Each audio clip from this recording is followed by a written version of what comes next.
My name is Dr. Jennifer Edwards, and I am the Assistant Vice President for Student Success and Multicultural Initiatives at Tarleton State University, where I also serve as Professor of Communication.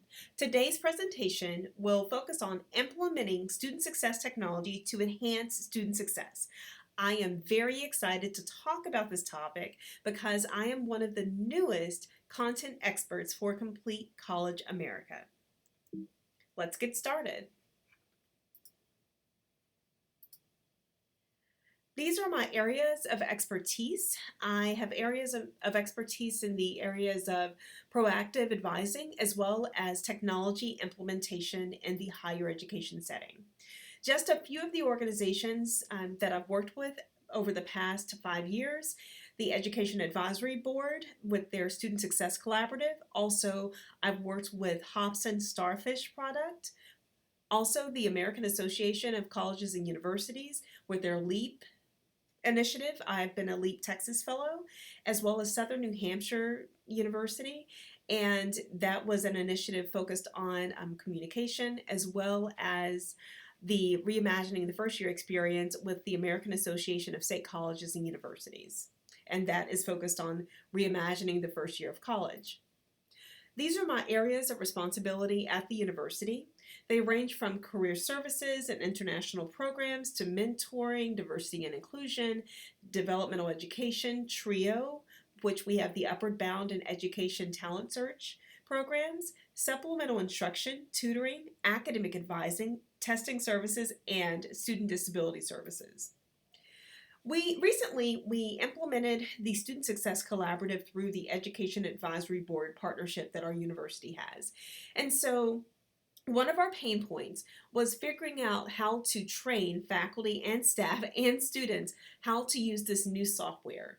Our pain point is also that our institution has a wealth of different technology-based products, and it is difficult for everyone to master all of the products at the same time, at the same level. So one thing that I decided to do was to create a group of people to participate in a training cohort. So they participated in this training cohort over an 8-week time frame, and they were titled the Student Success Engineers because they were given this tool and they had to use the features available in this tool to engineer success. So competency 1 was focused on student profile, search, and advanced search on the SSC platform. Competency 2 is focused on watch list and tagging. Competency 3, appointment campaigns. Competency 4, alerts, or academic alerts or early alerts, some campuses call them. Also competency 5, communication with students. Competency 6, kiosk and the kiosk feature within respective offices on campus, and also competency 7, the return on investment for the institution purchasing the product. So that cohort met for an 8-week time frame. They were trained each week on how to use the product or the platform, and at the end I informed the participants that they would present their project. They had to learn the product, then create a project that they would implement within their office. They would assess that project, and then at the very end they would actually present this to the campus as well as the provost. And so that was a great experience that we had at the end of a long semester. We also have the progress report timeline. So these are our early alerts. So as a communication professor, I strongly believe in framing the project, and so this is how we framed the project. At the beginning of the project or of the campaign, we sent a message to the deans, alerting them that a message would go to their respective faculty members. Some deans did send a message to their faculty members so they could expect this message from the Student Success Office. The second piece of the campaign was focused on a reminder to faculty, asking faculty if they need help submitting progress reports or if they have any questions about the progress report feature. The third element of the campaign was focused on a reminder to the deans, because sometimes you just need that extra nudge, but giving them a report of the faculty members within their college who submitted early alerts, a reminder to faculty that same day as well that we only had 2 days remaining for them to submit their progress reports Then the fourth element of the campaign was a reminder to faculty, 1 day left, that fear of missing out. And then also that last feature of the campaign, or the last element, was focused on a reminder to faculty that today is the day, this is the last day to submit your progress reports. During this progress report based campaign, which was roughly a week long, we had more engagement than we've ever had before regarding the early alert feature on the Student Success Collaborative platform, or our homegrown platform that we had before.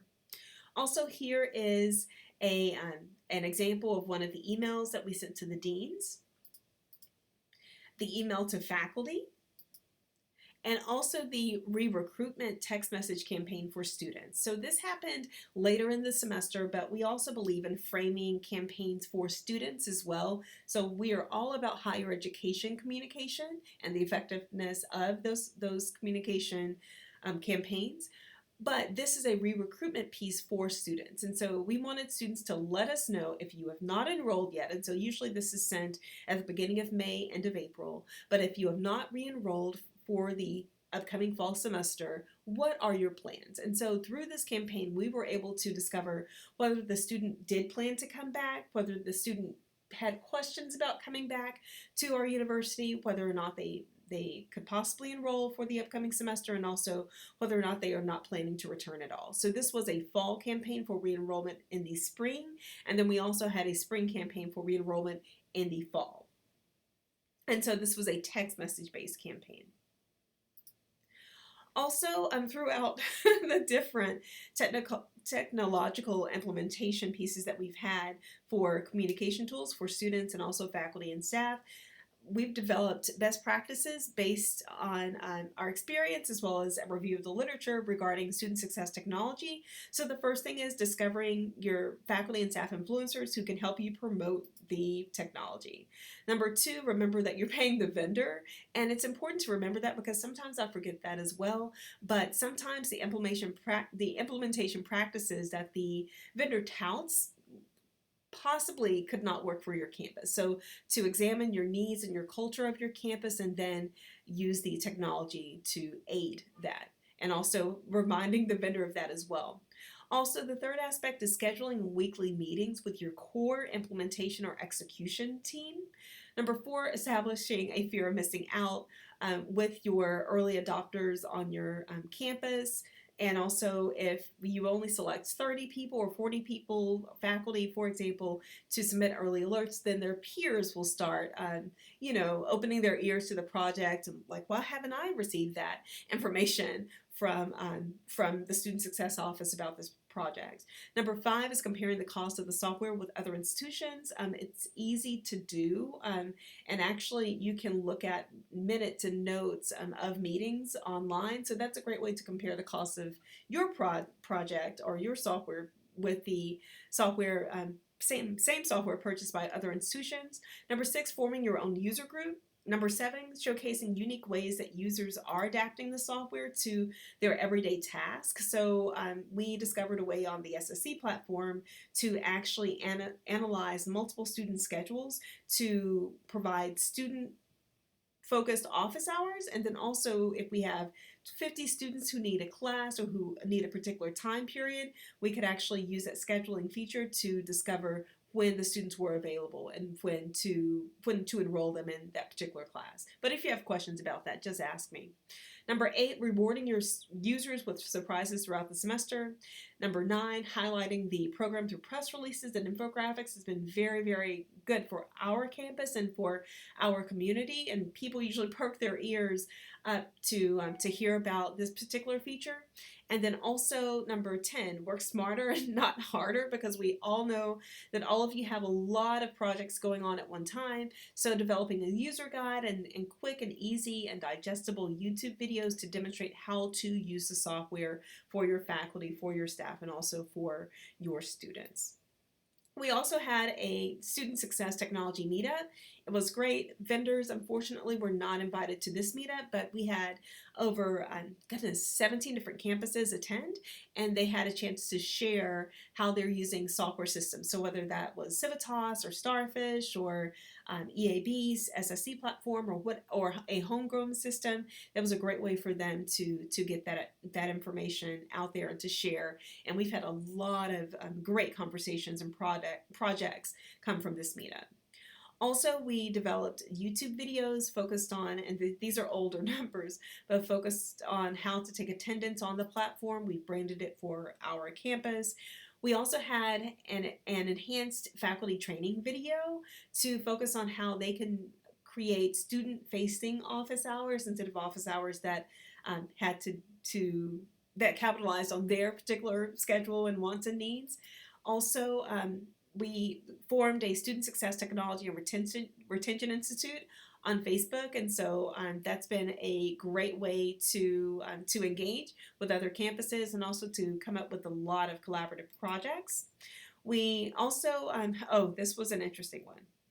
We had a group of students who are in developmental education. So in Texas, that means that they are not quite ready, according to a test, for reading, writing, or mathematics focused courses.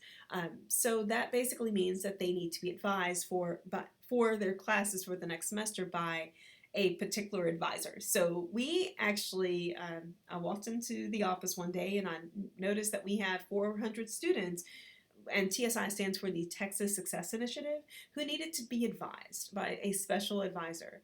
And so I challenged the advisors and I said, if we reach 220 students by the end of that week, we will get a Keurig. Oh, and I forgot to tell you, serendipitously, the Keurig in our office actually died. Yeah, it completely gave out. And so we decided to, I decided to splurge and to spend the money on a new Keurig if they wanted to have coffee and tea and hot cocoa. So we did, and they did reach and exceed that number for appointments launched through the SSC platform by the actually Thursday of that week instead of Friday. So they really embraced that campaign. Also, we believe in touting our statistics as well for the campus. And so we had a check your holds and midterm grades campaign to coincide with academic nudging theory. And so this number represents how many students were actually emailed the check your holds campaign, and that actually resulted in instant responses. So anytime I send a campaign, I actually block out 2 hours on my schedule to make sure that I provide proactive responses for the students, especially if it is a text message based campaign. Speaking of students, neat ways for campuses to engage students is to provide online or YouTube-based training. So this is a video that we send out at the beginning of the semester focused on how to print your schedule and email your professors on the SSC platform, which is a little bit easier than Blackboard for our students. Not only is that video in English, but it is also in Spanish as well for our students and their parents who are interested in their college experience as well. Also, communicating success. So we believe in infographics. These are easily produced on Canva, and we basically take the information that is in the SSC platform and we develop very digestible infographics for our faculty members and also for our staff, because many of them do not know the students who are joining our campus every single year. So this infographic highlights the amount of students who are registered for the upcoming semester, the amount of students who are not registered out of that 1896, and then also the students who are not registered who are part of the developmental education initiative on our campus, and then also the amount of students out of that 317 who are first generation students. So we have a lot that happens for student success at Tarleton State University. We've partnered with a wealth of other institutions as well, and I'm excited to serve as a Complete College America content expert. Feel free to contact me. I'm on Twitter. I'm also on Instagram and LinkedIn as well. And you can also use the hashtag Student Success Tech to engage as well if you find articles or interesting videos that you believe that other individuals who are part of the Complete College America initiative or movement could benefit from. So thank you so much for the opportunity, and I look forward to coming to your campus.